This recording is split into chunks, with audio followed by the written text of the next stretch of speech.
Hello दोस्तों, तो कैसे हैं आप सब लोग। उम्मीद करता हूँ आप सभी लोग अच्छे होंगे। स्वागत है आपका हमारे यूट्यूब चैनल वर्चन क्लासेस में।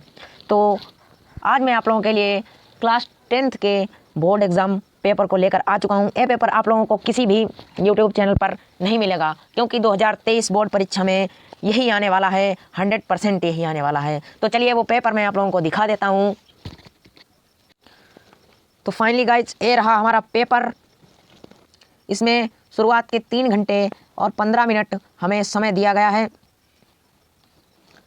जिसमें 3 घंटे हमें पेपर करने के लिए तथा 15 मिनट हमें उसे पढ़ने के लिए दिया गया है।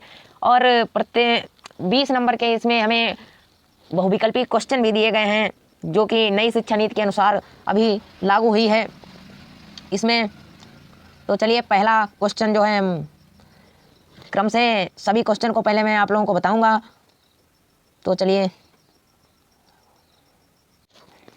तो आप लोगों का जो पहला क्वेश्चन है वो है, ठलुआ क्लब किस विधा की रचना है।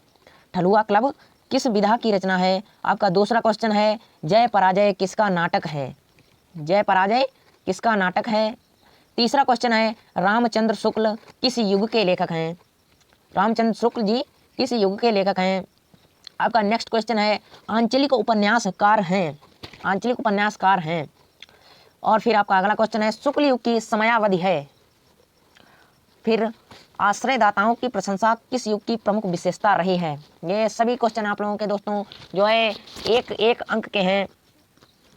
आपका अगला क्वेश्चन है, जयशंकर प्रसाद किस युग के प्रमुख कवि हैं। जयशंकर प्रसाद जी किस युग के प्रमुख कवि हैं। नेक्स्ट क्वेश्चन है आपका, प्रकृति का मानवीकरण। प्रकृति का मानवीकरण किस युग की प्रमुख विशेषता रही है।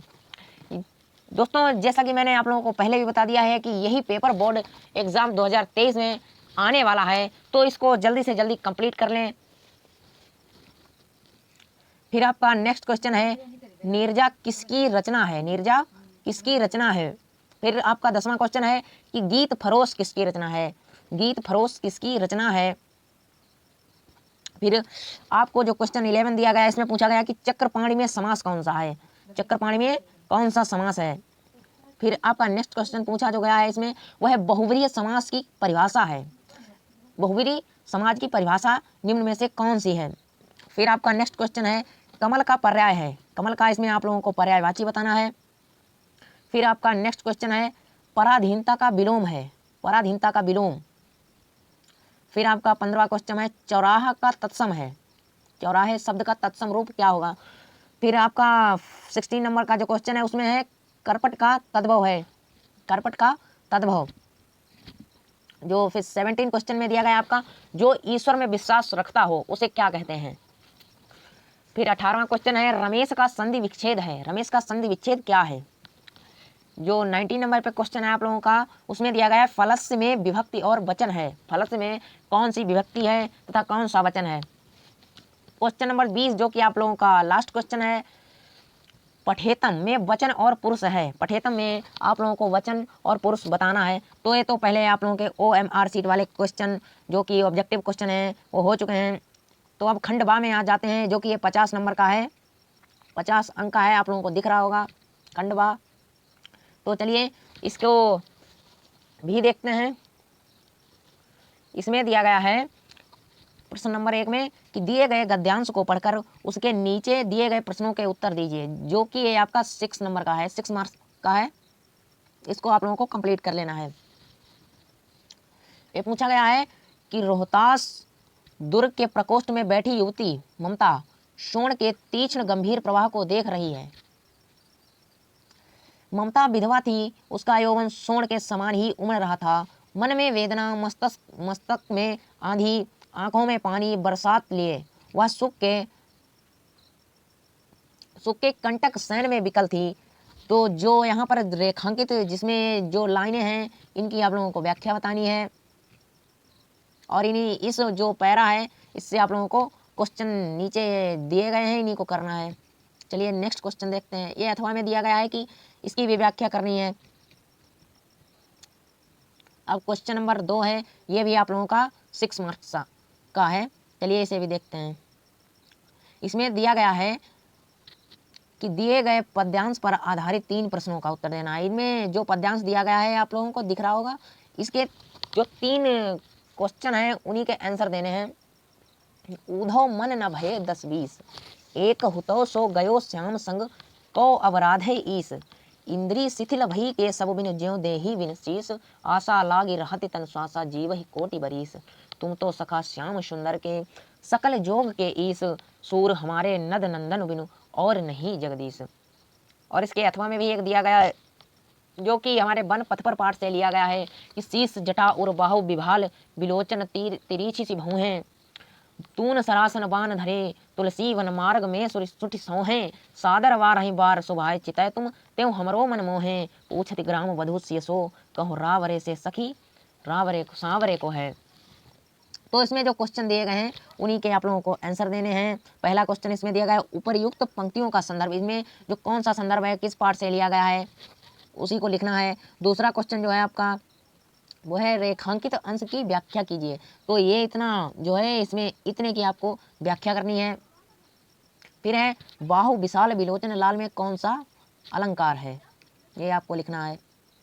आपको अगर आप एक कंप्लीट कर लेते हैं तो आप लोगों को जो 6 अंक का जो क्वेश्चन है उसमें आपको 6 में 6 ही नंबर मिलेंगे। चलिए नेक्स्ट क्वेश्चन देखते हैं जो कि आपका संस्कृत से लिया गया है, जो 5 मार्क्स का है। प्रश्न नंबर 3 है दिए गए संस्कृत गद्यांशों में से किसी एक का संदर्भ सहित हिंदी में अनुवाद कीजिए। तो चलिए इसे भी देखते हैं। ये जो है हमारी वाराणसी पाठ से लिया गया है, वाराणसी से,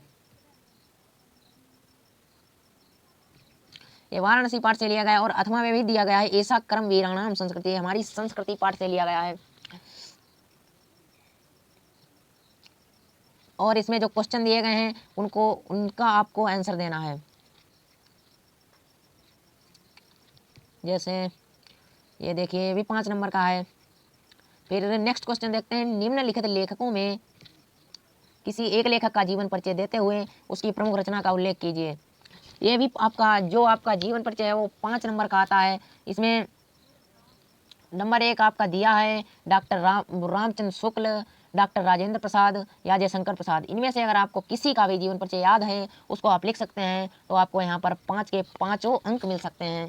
चलिए नेक्स्ट प्रश्न नंबर 4 का खा देख लेते हैं। इसमें दिया गया आप लोगों को निम्नलिखित कवियों में से किसी एक कवि का जीवन परिचय देते हुए उनकी एक प्रमुख रचना का उल्लेख कीजिए। ये भी आपका 5 नंबर का है, जो ये खंड खासे किताब से लिया गया है, पद्य खंड से।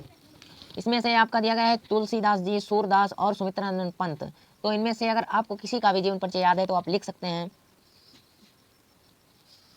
फिर आपका नेक्स्ट क्वेश्चन है दिए गए संस्कृत प्रश्नों में से किन्हीं 2 प्रश्नों का संस्कृत में उत्तर दीजिए। आपका जो 2 क्वेश्चन है इनमें से करना है, तो एक क्वेश्चन 2 नंबर का है, तो ये आपके 4 नंबर के हो गए। 4 नंबर अगर आपने सही से सिलेबस को अपने कंप्लीट कर लिया है तो आप ये 4 नंबर कहीं नहीं गवा सकते हैं। जैसा कि मैंने पहले ही आपको वीडियो में बता रखा है कि यही पेपर इस बार 2023 में आने वाला है, तो इसको कंप्लीट कर लीजिए। आपका नेक्स्ट 6th क्वेश्चन है, 6th का देख लेते हैं। इसमें दिया गया है कि हास्य रस की परिभाषा लिखते हुए उसका एक उदाहरण दीजिए। आपका 2 नंबर का है, ये तो आप कर ही सकते हैं। फिर खा है उपमा अलंकार की परिभाषा लिखकर एक उदाहरण लिखिए। फिर आपका गा वाला है चौपाई छंद के लक्षण लिखकर उसका एक उदाहरण दीजिए। ये आपके तीनों क्वेश्चन 2-2 नंबर के हैं। तो उम्मीद है आप लोग इन क्वेश्चन को कर सकेंगे हमारे वीडियो के माध्यम से। नेक्स्ट क्वेश्चन देखते हैं।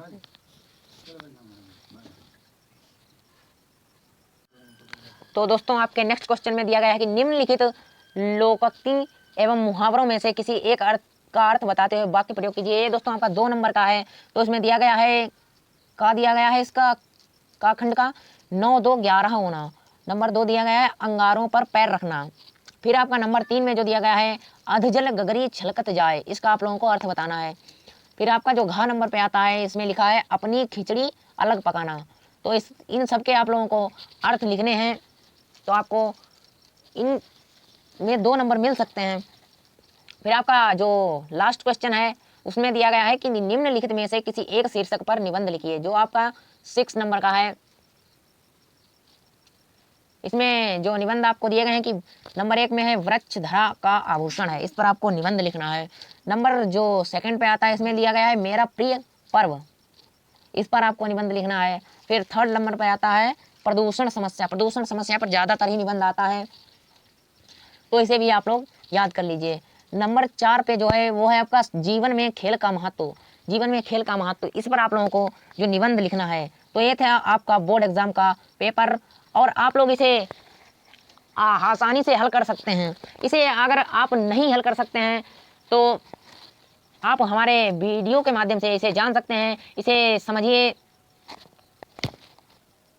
क्योंकि यही पेपर 2023 बोर्ड में एग्जाम में पूछा जाने वाला है। तो दोस्तों, आप लोगों को ये वीडियो कैसा लगा हमें कमेंट में ज़रूर बताएं, और अगर अभी तक आपने हमारे चैनल को सब्सक्राइब नहीं किया है तो चैनल को सब्सक्राइब कर लें, वीडियो को लाइक करें और बेल आइकन को प्रेस करना ना भूलें। तो मिलते हैं दोस्तों अगले वीडियो में, तब तक के लिए बाय।